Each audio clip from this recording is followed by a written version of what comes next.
Welcome back to the channel, guys. In today's video, I'm going to be talking about a certain camera that is somewhat like almost 15 years old.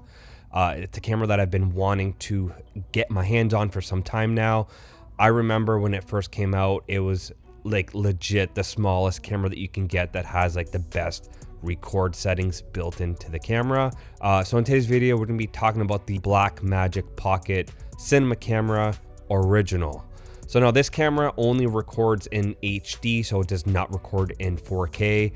But the good thing about this camera, and the one thing that I think that it stands out from every other camera that is currently out there right now, is that yes, it does only record in HD, but it does record in 12-bit CinemaDNG files. So now that is like basically a whole bunch of raw photos, and those photos are stitched together into a moving image, which is a CinemaDNG. So now another thing that this camera actually has a film log profile, just like all the other Blackmagic Pocket cameras do. One thing about this camera that's different from the Blackmagic Pocket cinema cameras is that we only have, I believe, 4 or 3 usable ISOs: 200, 400, 800 and 1600. I believe I know the max ISO that we can go up to is 1600. Fitness footage that I am showing you guys right now, this is basically all natural lit, and I'm just using a certain type of grade to mimic some film look. If you guys are interested in me doing a deep dive in the film look on how I achieve this look, let me know in the comments below. I might make a video on that as well. Now we do have a Gen 4 science that we can get out of the Blackmagic Pocket Cinema Camera OG. I guess I'm just going to call it the OG or original, whatever it is. I feel like the most popular title search on this camera is the OG, because this is the original Blackmagic Pocket camera from Blackmagic. And I actually think that, you know what, this is a real pocket camera. I actually think it is a little bit smaller than an iPhone. Now in size, but in width, you know, obviously the iPhone's a little bit smaller, of course, but this thing can actually fit in your pocket. Like, it actually can. The other Blackmagic Pocket 4K cameras don't obviously fit in your pocket. So now let's get down to some pros and cons of this camera. Now, these are just some pros and cons that I'm able to come up with as I've had this camera for a few weeks now. So one thing I don't like about it is that we have a micro HDMI, one of those smaller HDMIs, which I feel like is very finicky. It can break very easy. Battery is shit. Now I'm running like 4 batteries, but the good thing about this is Blackmagic actually thought ahead, and we can actually run off of a DC input or off of like a power bank type of power solution for this camera. So basically what I am running for my power solution for this camera is I'm actually running the Axoon CinView Nano for my wireless monitoring, that I can actually use my iPhone as a monitor for this camera. And then so that goes HDMI to micro HDMI. And on the back of the batteries that I'm using, one of the NPF batteries, it's got a DC input. So I could just go DC input straight to the Blackmagic input on the side of the camera. And I can basically, you know, shoot all day on one of these small little batteries. Mind you, this is running the camera and the Axoon CinView Nano. So it's running 2 things at the same time. You do need a 12-volt power in order to run the Blackmagic Pocket Cinema Camera. This camera is hands down amazing. You know, I would actually shoot on this camera all day. I feel like, you know, the quality just seeing that's coming out of this, especially if we do the upscale, we're getting such like an amazing quality that is like, you know, I think this camera came out in 2013. So that leaves us to like 12, 13 years old or whatever it is, 14 years. We can't really say that this camera's not good. I would say that this is better than most newer cameras that are coming out right now. The fact that the size of this camera, you know, we're getting a raw image out of this camera. We have a mic input, we have an HDMI input, we have an external power input. I can actually shoot with this camera all day if I needed to. And the power solution for this is easy. You know, just get a couple NPF batteries. I'm not too sure on the actual NPF battery that I'm using, but it's got like a power indicator on how much juice is left in the battery. So that allows me to see on how much time I can actually run this camera and the Axoon CinView Nano as well, which is a game changer. I don't run a battery in the camera. I'm just running my external battery, you know, in camera to the DC input on the top of the NPF battery. One of the things that you do need is a little bit of a faster SD card, because we are running 12-bit CinemaDNG files, so we do somewhat need a little bit of a faster memory card. Now I'm running one of these pro grade SD cards.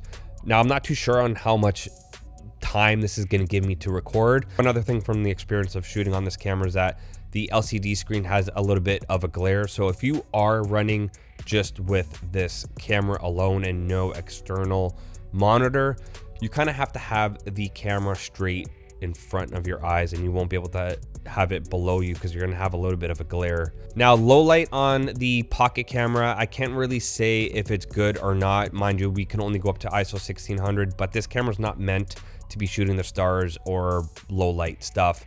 It's a cinema camera. It's a small compact cinema camera. So it's meant for things that are properly lit. And that's where I think this camera is going to stand out. You know, I just feel like most cameras out there right now, we need that certain amount of light for that sensor in order for a good looking image to come out of the camera. And that's where this camera comes in, where ISO 1600, I feel like it's like a perfect stop at a certain ISO range on the camera. Now, I'm not too sure if there's a base ISO or a native ISO on this camera. I feel like all ISOs, from my experience in shooting the last 3 weeks on this camera, all of them have been super clean. I haven't really even seen any grain at all. Most of the stuff that you guys watched, all the footage, I've been using a Micro Four Thirds to an EF adapter by K&F. You can pick one up for like 50, 60 bucks on Amazon. And all the lenses I've been using are actually the older Rokinon Cin DSX lenses. A 35 is T1.5, and the 20 mil I believe is a 1.9 or 2.1. So now if you're familiar with shooting full frame and like a 35 millimeter, I would say like a 17 mil on the sensor is going to be equivalent to a 35 millimeter.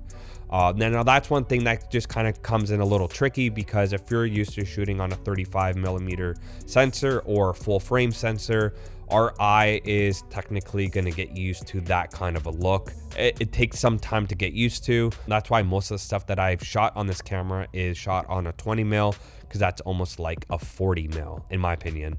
Now it is a little bit too tight for my liking, but it's the widest lens that I have right now. I'm thinking about picking up like a 16 or 17 mil SLR Magic Micro Prime, something like at a 1.5. I feel like because of how small this sensor is, we do need something, or we do need a lens that's a little bit faster to get that more depth of field. One other thing that I wanted to touch on in this video is the look that this 16 millimeter sensor is giving us. Now, the texture, the organic looking image, the fine grain that we are getting out of this little camera, there's something about it that just makes it like magical, and it's a beautiful looking image. You know, I don't even care about getting a 4K sensor. It's all about what kind of sensor we are shooting on. Yep. Now it is a 16 millimeter, which doesn't really bug me, even though, because I'm used to shooting on full frame, but you just have to choose the right type of glass. What makes me more pumped and kind of happy to shoot on this camera is just the natural, organic looking image that we're getting out of this camera. Kind of hard to describe on what this camera can actually produce. If I were you, I'd pick one up right now. You can pick one up for super cheap. I would say $600-700 bucks fully rigged out. Now the only thing is, you can't really find cages for this camera, which brings me to the next topic, and I just want to talk about my current setup and how I rigged my camera out. This is my current setup with the small rig universal cage. I've done some tweaking to it, as you can tell on the sides there. We have the original Komodo handle on the side of the camera that comes with the tilted cage. And then I got a NATO mount on top of the camera right there for my top handle. And then we have like a small little cheese plate on the top that is actually mounting to a hot shoe right on the side right here. And then of course we have our screen. I will show you some more close-ups on this rig.